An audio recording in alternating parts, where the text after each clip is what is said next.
الحمد لله رب العالمين،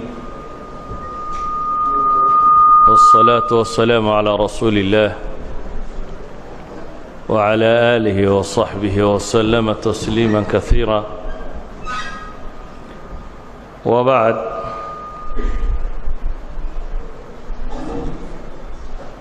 ugu horeyn waa idin mahadnaqaya idinka iyo bahdan soo diyaarisay deriskanba. waa marka labaad cinwaankan su'aal ahaanta loo dhigay ee ah waa kuma aqoon-yahanku. waa su'aalaan fududayn in laga jawaabo, waayo waxay isweydiinta leh waxay tahay aqoontu waa maxay. kadib baynu isweydiinaynaa yaa aqoon-yahana. kadib baynu isweydiin doonnaa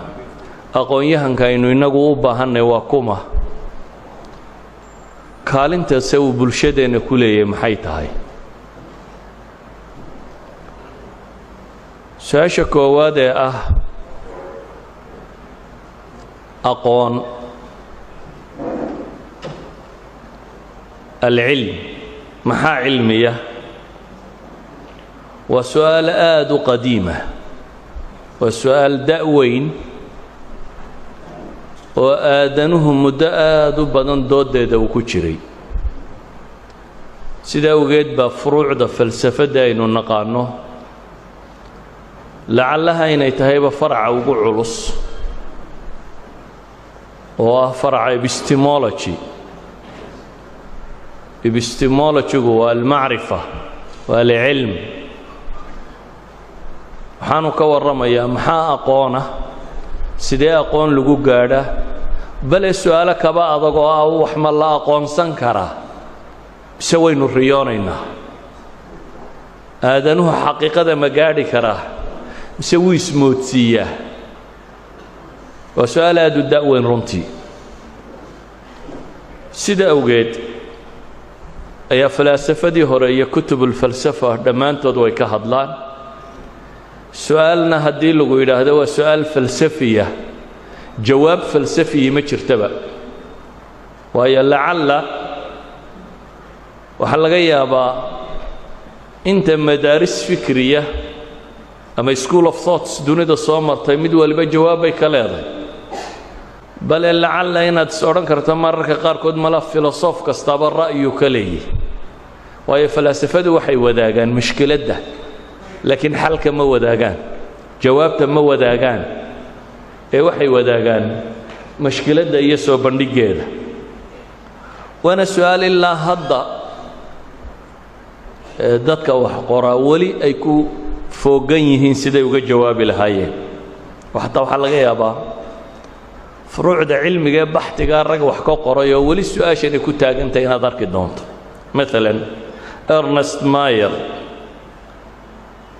This is Biology, the Science of Living World buuggiisa la yidhaahdo, fasal baa ku jira ama chapter uu kaga warramayo su-aashatan. waxaa la mida Ronald Omnes, quantum philosophy, waa quantum buu ka hadlaya, quantum mechanics. chapter baa ku jira buuggiisa uu kaga warramayo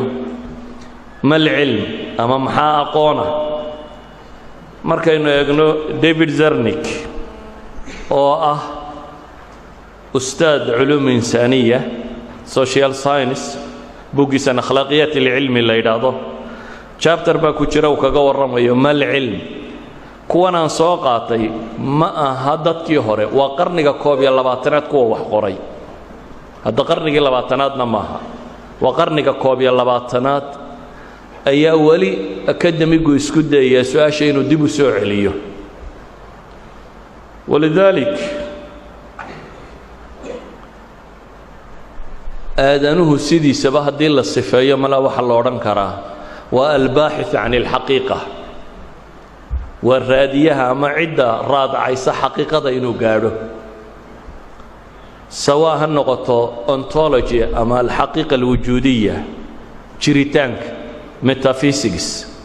maa waraa'a aطabiica, beyond the nature. waxaanaynu aragna maxaa ka dambeeya oo markaa ilaahay subxaanahu wa tacaala iyo jiritaankiisa iyo wixii ku saabsan ay kaga warramaan ama physics-ka laftiisaba haato metaha intaynu ka tagno oo ah abiica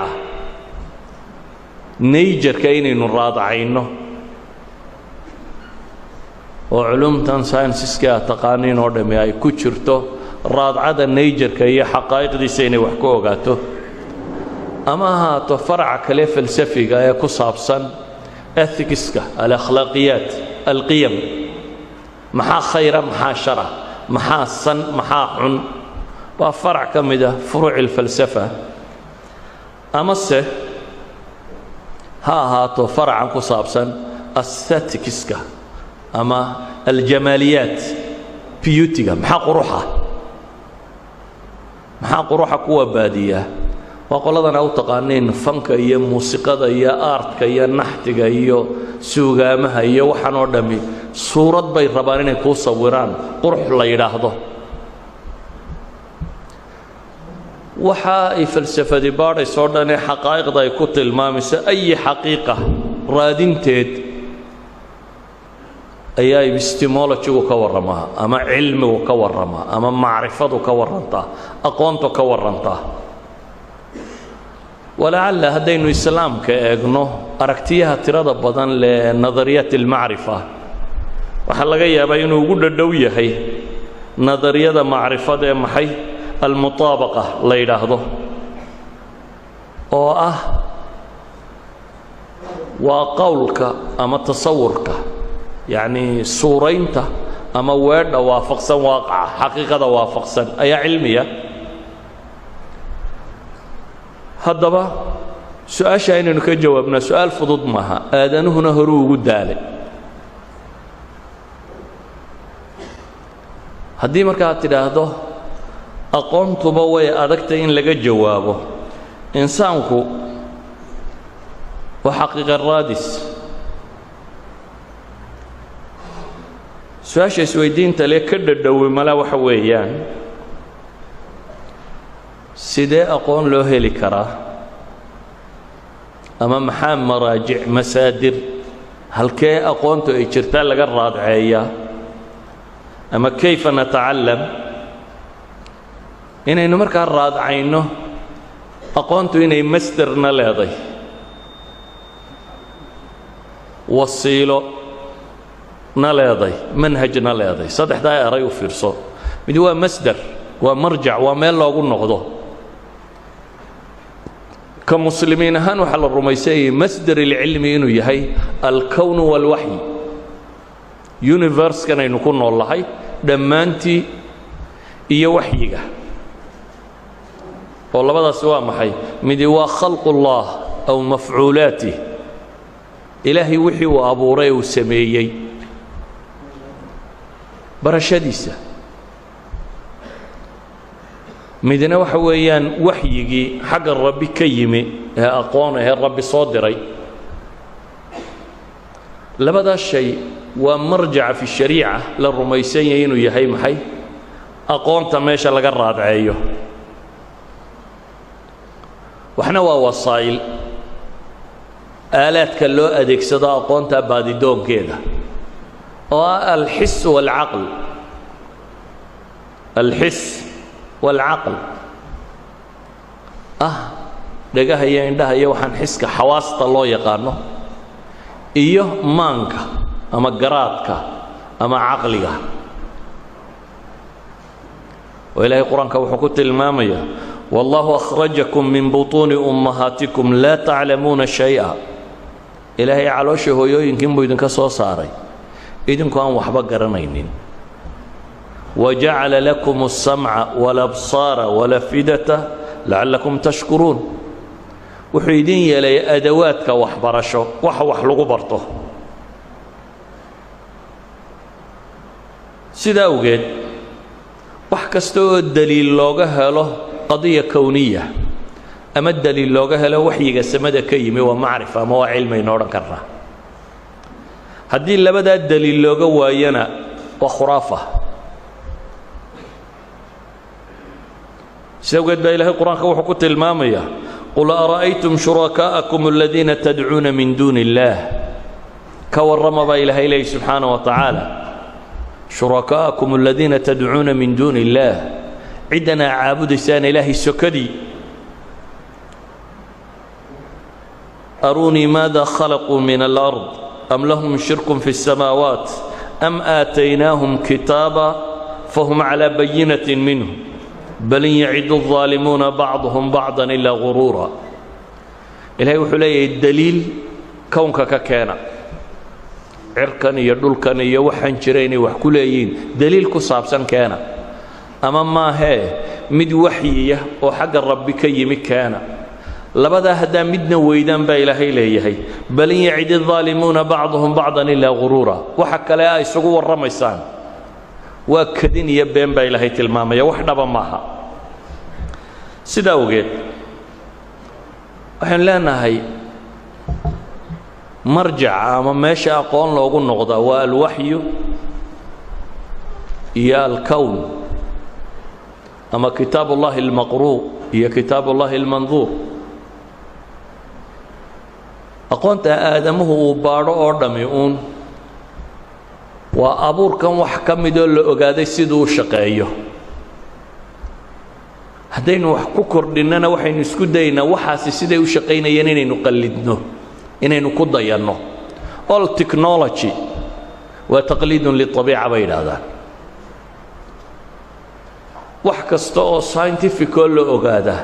waa qaacida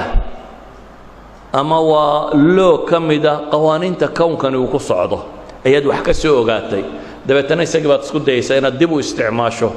si aad adna wax u samaysan kartid haddaba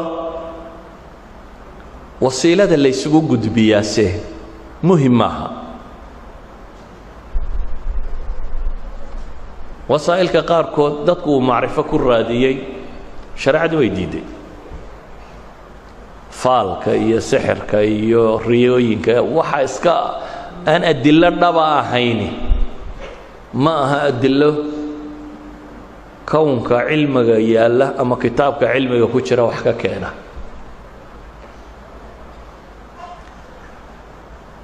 haddaba waxaynu leenahay aqoontu hadday kaa tahay aqoon-yahanku waa kuma eraygannan af soomaaliga ee aqoon-yahan ah kii aqoonta lahaa malaa luqaadkaa wax ku dhigataan erayo badan oo macnayowgooda wax u dhexdhexeeyaan baa jira laakiin inagu dhammaanteed aynu ku tarjunno aqoon-yahan maalan qofkani waa academic waa scholar waa learned person waa qof knowledgeable ah waa erayada tirada badan waa intellectual erayada tirada badan lee luqada ingiriisi la sheego intooda badan waxa laga yaabaa inaynu inagu ku fasirno inuu yahay aqoon-yahan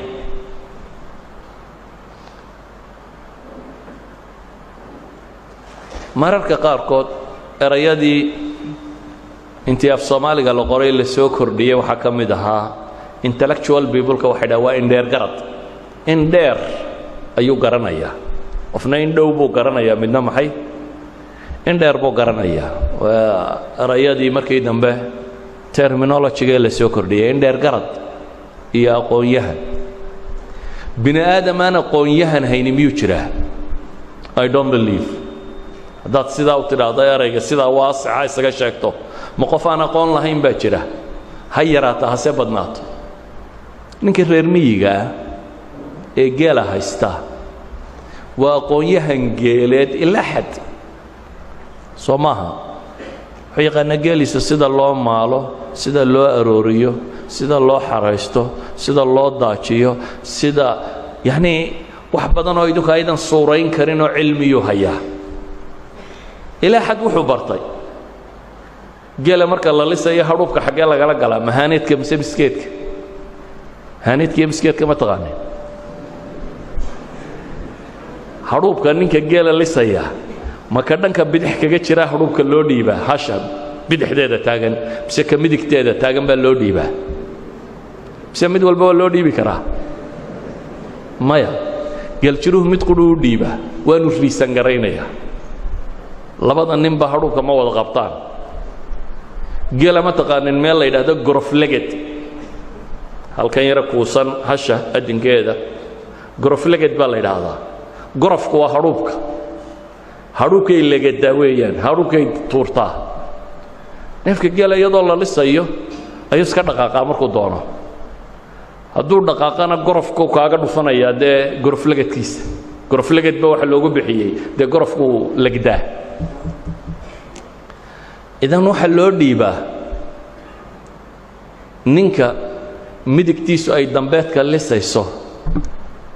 ee hashu markay istiraahdo soo dhaqaaq hadhuubku kanuu saaran yahay kala wareegi karaa hadduu adinkan ku hayo markay dhaqaaqdaba way ku dhufanaysaa laakiin hadduu adinka kale ku hayo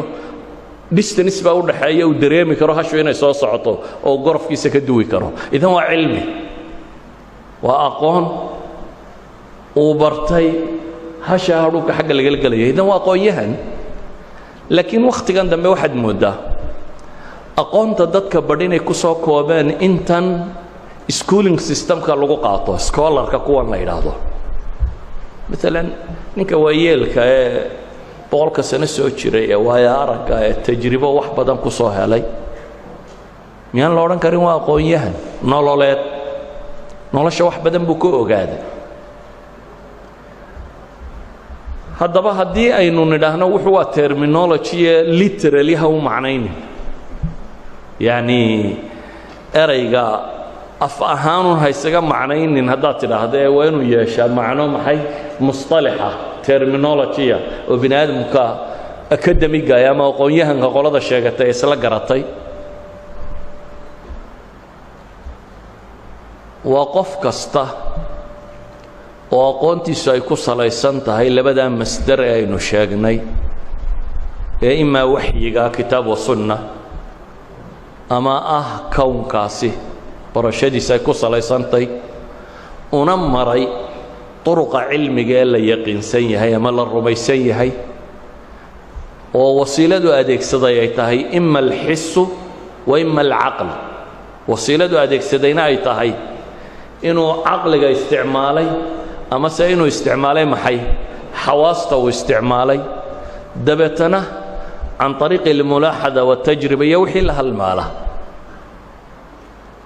observation wallada saynisku maxaa tidhahdaan waa mulaaxadaat observationis baa la sameeyaa daahira muuqata waa la observe gareeyaa kadib hypothesis baa loo sameeyaa kadib waa la tajribeeyaa kadib scientific law ama wax qaanuun nadariyad baa la keenaa kadibna beberka akademiga baa lagu qoraa kadibna falsification test bay martaa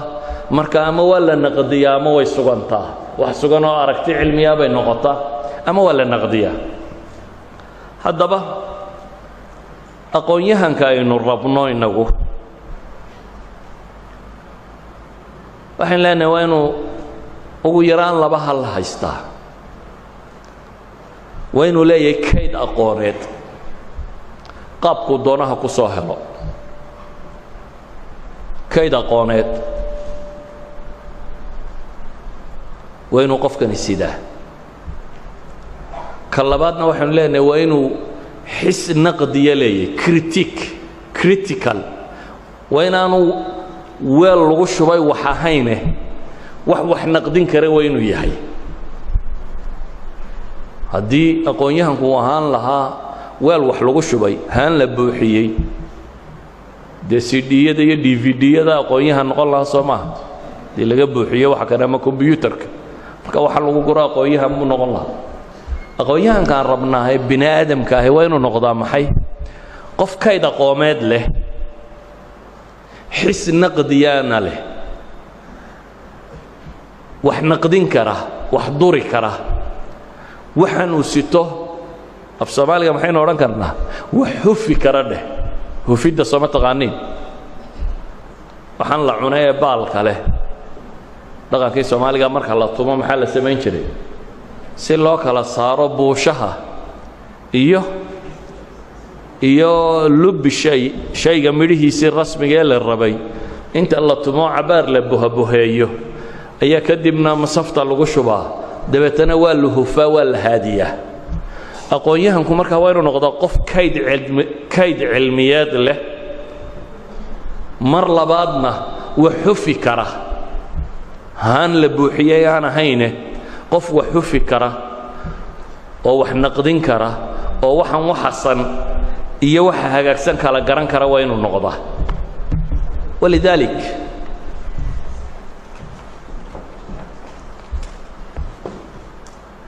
aqoonyahanku kaydka cilmiyada aan ka rabnaa kow marka inagu dad muslimiin nahay kow waa inuu garanayaa akbar xaqiiqa iyo waxa uu waajibay xaqiiqada dunidan ugu weyn ee ugu daliil badan waa ilaahay subxaanaه wa tacaala iyo jiritaankiisa fi shariica qofka taa garan waaya aqoonyahan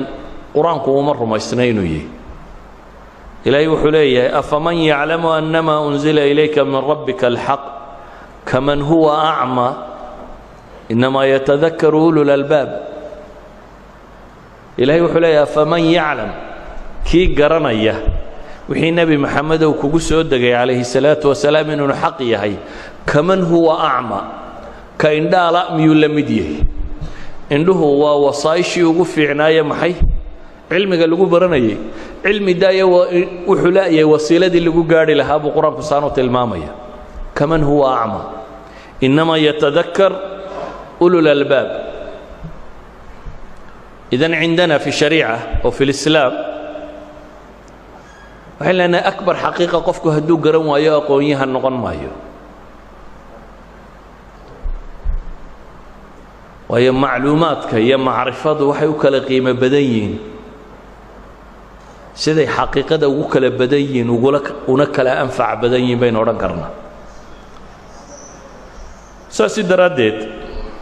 aqoonyahanka aan rabno markaan soo koobo waxaynu leenahay waa qof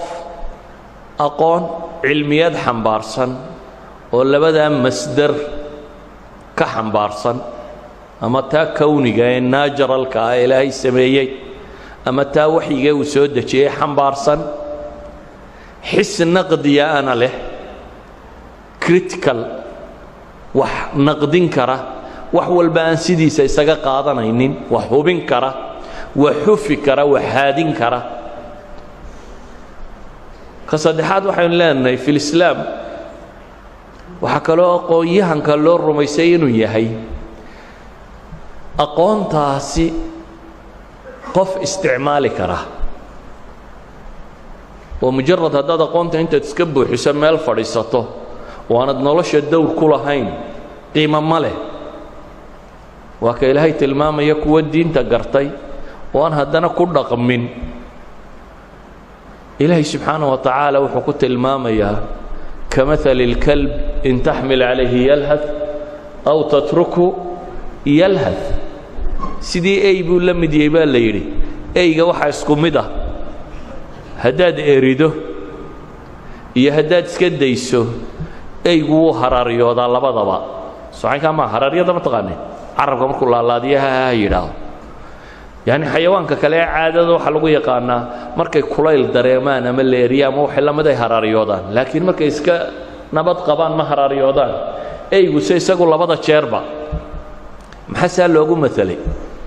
waxa weeyaan aqoontu de waa inay isbeddel nololeed keentaa aqoontu waa inay suluugga wax ka beddeshaa waa inay dhaqanka wax ka beddeshaa hadday dhaqanka wax ka beddeli weydo aqoontii la ictiraafayey maaha aqoon qiimo samaynaysa maaha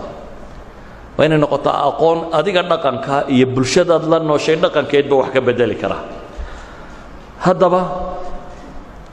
waxaan leenahay aqoonyahanku aan doonaynaa ka muslim ahaan ka umma soomaaliya waa inuu noqdaa qof diinkiisa garanaya aqoonta aadanuhu uu maanta isku hoggaamiye kalena wax ka garanaya bulshadiisana hagi kara markaasi oo waa maxay aqoonyahanku waa dadka sameeya alcaqli alcaami lilumma aragtida guud ee bulshadu ay rumaysan tahay waa inuu noqdaa aqoonyahanka qofka kawinaya samaynaya waa inuu noqdaa aqoonyahanku qofka ilaaliya ummadda identitygeeda ummad waliba waxay leedahay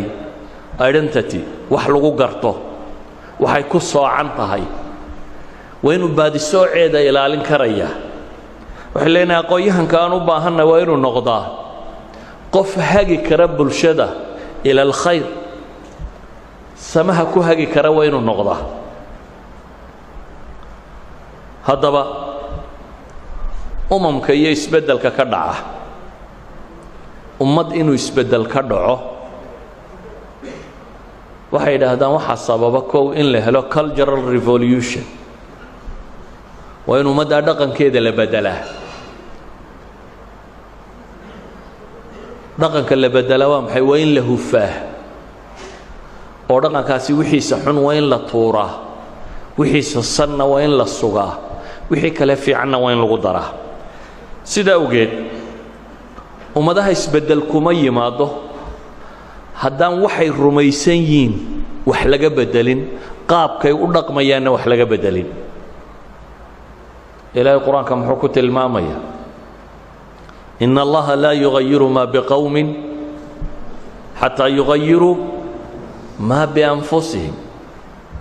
dalika biana allaha lam yakun mugayira nicmata ancamaha calaa qowmin xataa yugayiruu maa bianfusihim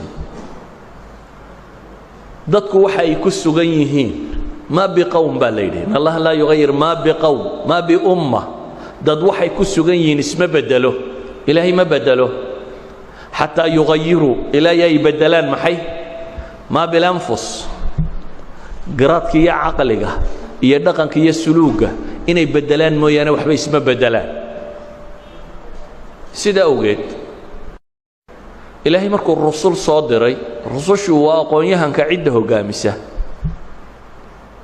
waayo absolute value aqoonabaa iyagu sidaan toos ay rabbigood ugala kulmeen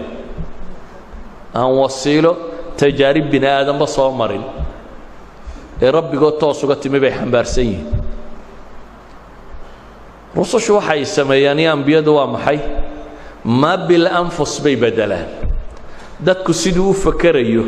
iyo waxa uu rumaysan yahay iyo dhaqankiisay beddelaan kaas marka la beddele cultural revolutionku uu dhaco ayaa materialka bini aadamkana wax iska beddelaan markaa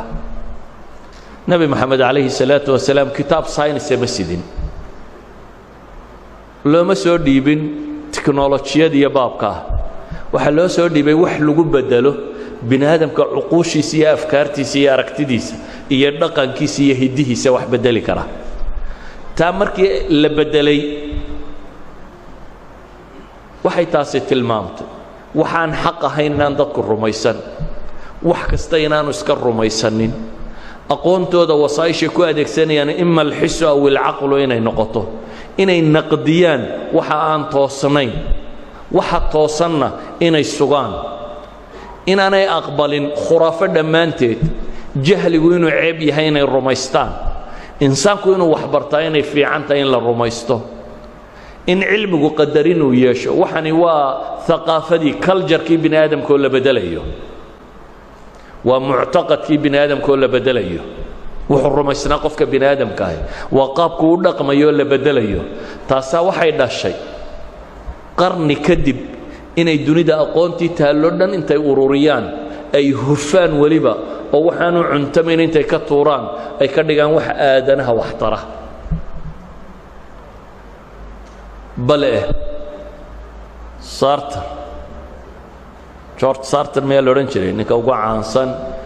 history of science ka warrama encyclopediahan shanta buuga leh qurniyo dhan oo centuries bini aadamka soo maray buu wuxuu astaan uga dhigayaa aqoon-yahano muslima buu leeyahy waa centurygii kontonkii sanaba nin buu ku calaamadiyey ka mid ah aqoon-yahanadii muslimiinta soo maray laakiin aqoon-yahanadani goormay samaysmeen waxay samaysmeen cultural revolution markuu dhacay markii ummaddu siday u fakeraysay iyo waxay rumaysnayd wax laga beddelay ayaa waxaa soo baxay materialkii bini aadamku u baahnaana dad raadceeyey oo aqoon wixii greeg u hayay wixii indiya yaallay wixii jayna yaallay wixii caalamka yaallo dhan intay soo naqliyeen ayay hufeen oo qaybo badan muslimiintu way ka tageen sanamada iyo sida loo qorqoro iyo muusiqaadkoodii iyo wixii la mid waxaasoo dhan way tuureen khuraafaadka wixii ku salaysnay oo dhan way tuureen wixii wax anfacayay ayay tatwiiriyeen way istaycaabeen marka hore way kulmiyeen kadibna way tatwiiriyeen way horumariyeen sida awgeed xataa yurub markaynu dib ugu noqonno yurub inay technology hesho waxaa ka horeeya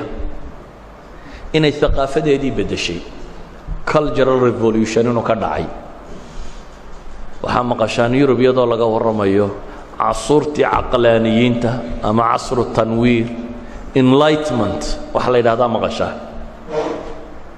enlightenment period ama renaissance-ku wakhtiyaduu bilaabmay in technology la helo waxaa ka horeeyey in la naqdiyo culture-kii ay haysteen naqdi fiican bay ku sameeyeen laakiin mashkiladdu samo iyo khayrba wuu keenay ama khayr iyo sharba wuu keenay naqdigoodii waayo wuxuu waayey marjiciyadii rasmiga ahayd markay kitaabkoodii naqdiyeen diintoodiiyo munxarif ahaydna ay soo bandhigeen inay inxiraafu ku jiro inay qaldantay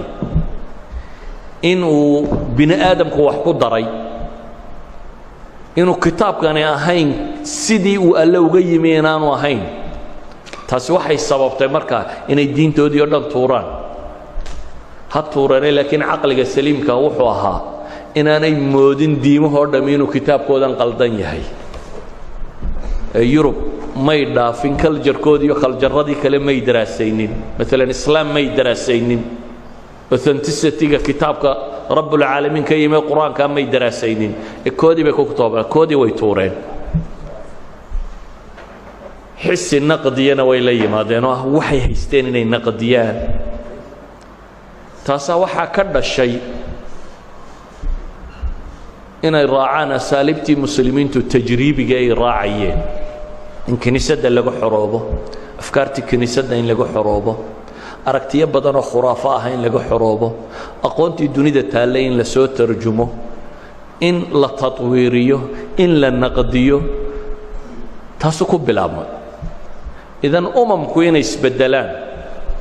waxa beddela umamku waa aqoon-yahanka waxaa umamka beddelaa waa aqoon-yahanka laakiin waa markuu aqoon-yahanku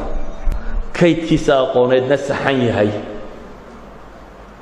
caqli kritigana uu wato wax naqdin kara u diyaar yahayna inuu wax tawjiihiyo oo wax isbeddel uu sameeyo walidaalika ayuha alaxiba waxaa tiin da'yar jaamacada ku jirta ama ka baxday dad raba aqoon kayd aqoomeed oo caalamka yaallay kaydka aqoontu cid gaari ma leh horta cid gaari ma leh markaan leeyahay maxaan uga jeedaa waxa weeyaan aqoontu waa wuxuu aadanuhu kala dhaxlay waa irthigii bini aadamka waa dhaxaltooyadii aadamaha in taariikhoo beenoo reer yurub ku dhex daray baa jirta oo ah European centric laga dhigay wax walba inuu Yurub ka soo baxay waa khuraafa waxba kama jiraan yes wax badan oo Yurub ku dartaa jirta laakiin wax walba inuu iyaga ka soo ifbaxay waa beenaha ugu waaweyn ee dunida la sheegay kamid iminkana iyaga naqdinayo tilmaama beenihii ugu waaweynaa ee dunida la sheegay inay kamid tahay wax walba hebel baa soo saaray dan la isu sheegaa inta badan waa been waxba kama jiraan laakiin waxaan leenahay aqoontu waa dhaxalkii aadanaha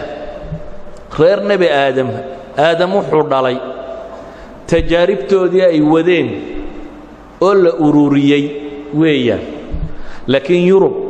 markay dunida gumaysatay ururintii ugu tirada badnayd bay samaysay ama aan si kalena u tilmaamay xatooyadii ugu badnaydna way sameeyeen dhal ayay waxay dhaxal lahaayeen qoraal xadeen inay iibsadaan inay boobaan inay qaadaan inay qasab ku qaateen ka dhigeen ilaa haddana iyaga kaydka haysta ugu weyn dunida nooca ku saabsan si kastaba ha ahaato waxaan leenahay aqoontu waa dhaxalkii aadamaha reer nebi aadam cid walba in bay ku darta جريك إن بولي شاينو إن بولي هندو إن بيلادي حضارة الإسلامية إن آد وإن بيلادي حضارة الغربية الجديدة إن بيلادي ولنا آدنه السيدي بوسي كردينية إذا وادحل آدمها كدحية وادحل آدم وحي ودلودن كدحية وحينو بهاني مركا دحلك آدمها كدحية إننا كقادم وكو إننا كيد كأبوري كرنه لبا وحينو بهاني إننا يالنه عقلي وحفي كره ودحلك آدنه كتجي صافي ما وضعها فيه دخن صافي ما وضعها حوبها هي عقلك الشيل لها سيبا قيبتا آرت سيبا قيبتاس يعني قيبتا ساينتيفيك هي وحلقة يابا إن بدنو كم ده قيب بدنو كم ده يعني حقائق ده ودودي ولذلك لقما يابا إن أركتان وحبضا وأما ناجرال ساينسيس كمدا أما ماثماتكس كمدا oo laga waramayo ninkii qoray wixii uu rumaysnaa laga ma waramo waayo ma hareeyo inta badan waxa uu qofku rumaysan yahay xaqaa'iqda cilmiga noocaasiya مثلا laga ma yaabo مثلا algorithm wal khawarizmi nin loo rajay Muhammad al-Khawarizmi baa soo saaray al-Khawarizmi magaciisi baa algorithm kan waa magaciisa laftiisi oo si xun loo isbeeliyay inuu muslim yahay inuu masiixiye ka arkimaysid xisaabta dhexdeeda aljabra marka deganayso waa nin muslima soo saaray laakiin inuu masiixiye inuu muslim yahay aljabrada ka dhex arkimaysid mathematical proof haday hesho wacanka inuu yahuudi soo saaray inuu hindi soo saaray ka dhex arki karimaysid laakiin aqoomaha bini'aadamku isku gumaystaa ama isku hago وأقونت كلا كصابسن كلجر كوردن وهذين كلجر كوقاضنه سيدي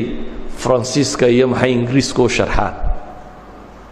وأرجان كلجر كلتور مركو يهايف كشرملكا هي ثقافة دي جرملكا الحضارة كلها بالله هذا قيبت هذا مادة هي قيبت هذا ثقافي جابا مركا الله يسكو كلتور بيجو يسكو هذا لكن مركا تماده فرانسيسكا سيفيلايزيشنكا سيفيلايزيون ما لا فرانسيسكا ما قاني اراي نوع عاسيه ويان marka la yimaado فرانسيسكا oo ingiriiskuna ka sii dhambalmay civilizationka laba qaybood bay ka dhigaan oo qayb madaniya iyo qayb yani qayb thaqaafiya iyo qayb material الحضاره الماديه هي ثقافه أهلاً مركز قيبت الثقافية social sciences أما سياسة هالنقطة أما أخلاق هالنقطة أما علم بالشهد وحدهم طبعا نوع دوني يبقى كالنقطة أما فن هالنقطة أما وحلالية وحاب بني آدم كقصاب سنة ناجر الساينس كاهيني وصوره معتقدات كبني آدم كوكل الرميسية هي تلمامية هدو رقالية هدو سياسية هدو علم بالشدية دمانتت ولذلك مركات برانيسو واحد برانيسا ثيوريس أركتيا كلا النوعة أركتي الرأسمالية أركتي الشيوعية أركتي الدينية أركتي فيلوسوفيكالي وحكا سوتشيدا ومدارس سكول اوف ثوتس كلا النوعة ويان وهي معتقدات كل بني آدم بيكون صالحسنتي كاوحي نوبة هنين إنه يلأنه حس نقدية حس قرن كرم محا صوابة محا صوابة هين محا خطأ محا في عن ولا قادم كرا محا التجربة الصحيحة محا التجربة الصحيحة هين وحي نوبة هنين مركز إنه الدين تنسي في عن وقرن كرنه وحلنا مركز markaan soo koobo weedhatan aqoon-yahanka aan rabno وإنه نقضى قف مستر كعلمك الصحيحة إما كتاب الله المقروءة أما كتاب الله المنظورة قف كيد كهيسته وإنه نقضى قفك وحنقدين كره كريتيكا سمين كره وإنه نقضى قف ومدى توجيهين كره أو cultural revolution سمين كره لكن نبتو waxay taagan tahay inaga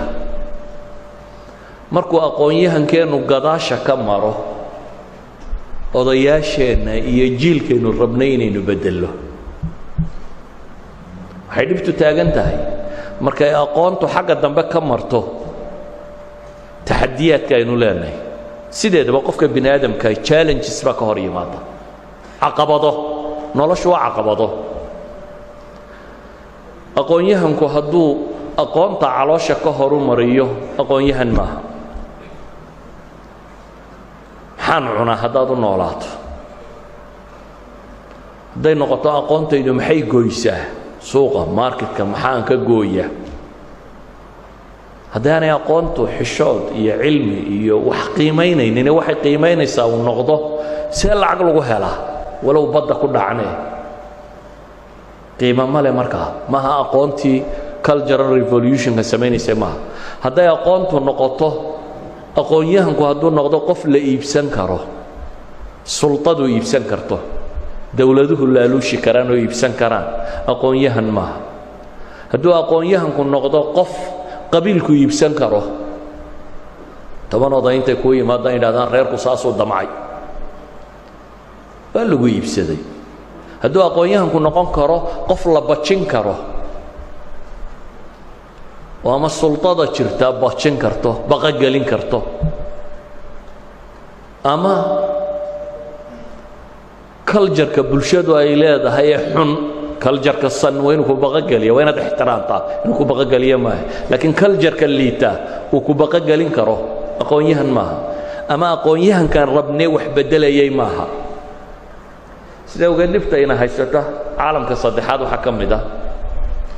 aqoonyahan badan oo ay lahayd wuxuu noqday mid hungurigu wado ee aan aqoontu wadin aqoonyahan badani wuxuu noqday mid aan ethics lahayn mid aan akhlaaqiyaad lahayn ee maxay xagga shilinku jira uun jira aqoonyahan badani wuxuu noqday inagu dhaqankeenna ka Soomaali ahaan ka umma Soomaaliya dhib daakhiliya baynu leenahay dhib gudeed iyo dhib khaarijiya bini aadam walibana labadaa dhibood buu leeyahay dhib daakhiliya aynu leenahay oo ah inaynu qabiil u qaybsannahay siyaasadeennu waa qabiil mararka qaarkood waxaan is idhaahdaa axsaabta siyaasiga aynu leenahay maalan talow haddii ragga u taliya la kala bedelo reeruhuna soo ma kala guureenu haddii nimanka madaxda ka inta mid la qaado xisbiga kale la geeyo reerkuna waa uun xagga kale ka soo wareegi lahaa waayo haddaynan ideology haddaynan waxaynu wax ku qiimaynayna rumaysanayna qof rumaysannahay ma aha inuu qofkani xun yahay anugu kama hadlayo laakiin waxa weeyaan haddaynu shakhsana qof daba soconno aynan mabaadi' daba socon yaa aragti qofka in la raaca wax xun maaha laakiin qofku waa inayn waxaan ku raacsanaya mabaadi' iyo aragti tahay laakiin hadday noqoto inaanu isku reernahay inaan ku daba socdo dee aqoonyahana sheegana magac kale sheega markaa hadhow ha odhanin literate man baan ahay ama learned people kan ka mid ahay ama scholar baan ahay ama academic baan ahay ama intellectual baan ahay erayada tirada badan ee af ingiriisiga meesha laydinku sheego ha sheegan wax kale sheego min reer hebel aan ahay iska dheh odayadu saasay rumaysnaayeen waxaan inooma sheegtaan waa suldaan waa caaqil waa nin reer hebela reer hebel waxay ku go'aan buu ku go'aa khalaas isaga kamaba qasnayn marka horeba duubkiisuu sitay laakiin haddaad adigu aqoon sheegatay aqoontu waa inay wax soo kordhisaa waa inay cultural revolution samaysaa waa in bulshada aan bedeli karnaa taxadiyaad khaarijiya jira oo ah tajhiil ulumma كساد جوميس سلو جوميستو وين قندر الله هيا كسلو جوميستو وين التجويعية هذا مدى حيرتها كان وين لقاتشيسية أنا قبضتين قال ودنا كان لقوا سور رجع وحمل لقوا سور رجع كسلو جوميستو وين لبتشيا وين لبقجليا ده سيل ويدان بريسك على ذيك الشرية وحمل ذيك الشرية وكل يدين كيبين مايو وعلى قبضتين يا دول المارق قبض كبيرسة دولتها شيطان كاه ركبة قانون كاي حوق جاي وحاول نستيو كنت لقلينا هيان سيقوا الربانين وحصوران لكن أنا وحن ربانين حرة هذا مين اللي حروبنا عقل جاو في عن مركب كوات علوش هنا كحرو دينا عقلي كحرو ده بكره مركب عقلي كحرو ده بعد علوش أنا كحرو بكرته حنو بهنا مركب تحديات كخارجية أما challenges كدبدة كيمانية نكحرونه challenges كدبدة كيمانية واجي هره دول بوح قميسين شرو حقوق قبسين شري إمك يدبون وصدق قرآن شده هذا وصعدان قرآن شده محي ويتمر يرته لكن حقيقة صواب حدا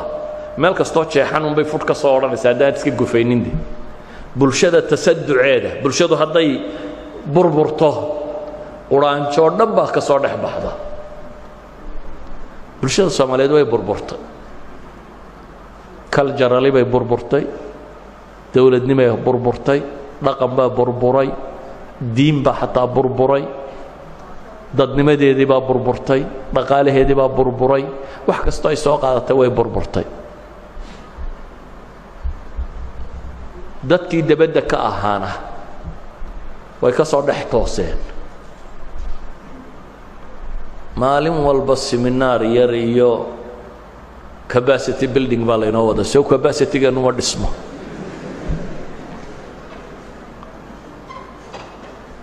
ilaa ka inoogu sarreeya baarlamaan baad maqlaysaa la leeyahay capacity building baa loo samaynaya kuwa academiga capacity building loo samaynaya waxna la inooma sheego waxaynu noqonnay inta la inaga dhex toosay ee dawla taxta dhilli baa talisa dawladda hooska waxay yidhaahdaan waxaa laga yaabaa wasaaradaheennoo dhammi NGO-ya hoosta kaga naban iyagu masruufa waa bulshadeennoo dhan maca tujaarteenna maca waxeennoo dhan balaayo kale hoosta kaga mudan oo dhaqaale ahaan ku hoggaamiya waxaynu noqonnay dad keenada loo hayo keenada soo ma taqaaniin awrka dee xadhigan marka lagu xidho keenada la xidho ee loo faruur xidho waa la wadaa uun hadduu madaxa yaro gijiyana faruur xidh baa loogu daraa maca faruur xidhka aynugu xidhan idan ayuha alaxiba waxaad tiin da'yartii akademiga ahayd ee waxbaranaysa ee jaamacaadka joogtay waxaan idinka rabaa waxa weeyaan inaad kayd aqooneed samaysaan aqoon kayda inaad samaysaan waxaan kaloo idinka rabaa inaa xis naqdiya yeelan xis naqdiya macnaheedu waa maxay waa inaad xorowdo inaan maanka laydinka degin oo laydinka gumaysan inaad xor noqotaan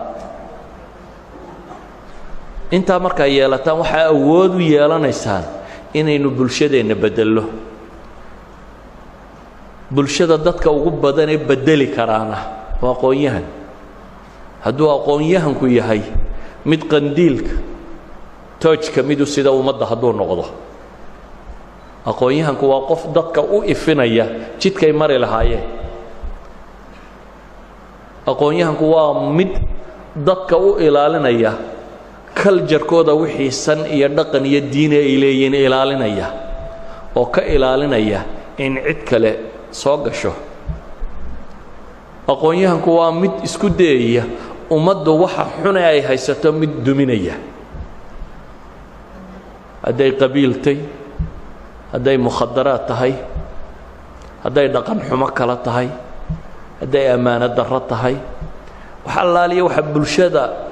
inay horumarto kor u ruqaansato u diidaya waa qofkii ka hufi lahaa macnaheedu waxa weeyaan waa inuu isagu markaa noqdaa qof nadiifa ilaahay muxuu yidhi dadka ma samaha faraysaan idinkuna maxay samayn maysaan maxaa loogu gebagabeeyey afalaa tacqiluun maanka miyadan isticmaalayn baa ilaahay leeyahay aqoontu waa inay wax beddel samaysaa aqoontu waa inaanay noqonin in meel durugsan laynaga hago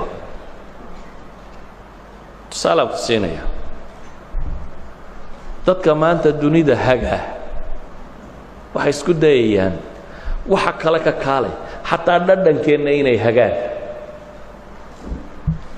tviyada soomaad arag kijan laga soo bandhigo kijan iyo ku taallo saa wax loo kariyo inoo sheegaysa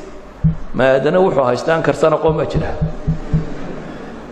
yani waxaa la rabaa dhadhankeenna xataa in laga dhigo dhadhan iyo new york laga xukumo maradaynu qaadanaynay xad baad maraysaa bal masaajidka gal nin weynoo tukanayo dabadu muuqataad arkaysaa oo masalaad baa asaxaysaa yani waa surwaalka sidii laynoogu soo talay aynu aqbalnay inaynu ku qaadanno waxaynu u baahanay inaynu xorowno xornimadu ma aha buqacad dhuloo bannaan oo aad dhex fadhido leedahay xor baanoo dawlad heblaayana la ydhaha ma aha taa xornimadu xornimadu waa inaad caqligaagu xor yahay nolosha waxaad adigu rabto inaad samayn karayso waxaan dani kuugu jirin inaad ka tegi karto walow cidda kale ay buufinayso soo akhrinayso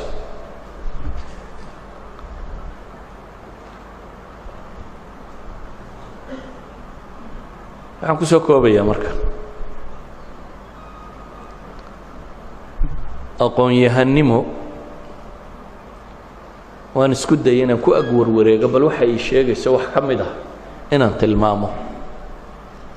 waa kaa aynu leenahay inuu tooj sido dadka u ifinaya toojka wuxuun baana sidi kara qof garaadkiisa caqliyeedna uu xor yahay kayd aqoomeedna leh waxa uu sheegayaana ay ka runto noloshiisa ka muuqato intaa haddaa heshaan adduunkanna magacbaa kaga tegaysaan iyo maamuus aakhirana waa liibaanaysaan waana inta ay ambiyadu qaban jirtay iyo dadkii hormoodka u noqday umamkooda dhammaantood dadkii umamkooda hormoodka u noqday aqoon-yahanka u ahaa waa waxay sameeyeen innaga waxaa ina baylihiyey dadkaynu aqoon-yahankaynu daba soconnay aqoon-yahankeenni meel cidlaa buu ina dhigay ka soomaali ahaan waxa ina qaybiyey ina burburiyey xadka ina gaadhsiiyey waa aqoon-yahankeennii waayo aqoontu sidaan noqonin tii iftiinka ahayd ee bulshada ifinaysay aqoon ku xoogsiiya unbay noqotay ka ugu fiicani isagu ku xoogsada oo wax ku kororhsada laakiin dadka iyo bulshada iyo dadka aan midnaba waxtar u lahayn aqoon xorriyad leh oo horumar keeni karta oo rabbigeedna rumaysan aakhiradeedana ka fekeraysa adduunkeedna dhisaysa ayaynu u baahannay sala allahuma cala nabiyi muxamedin wcala alihi wasaxbihi wasalam walxamdu lilaahi rabbi alcaalamiin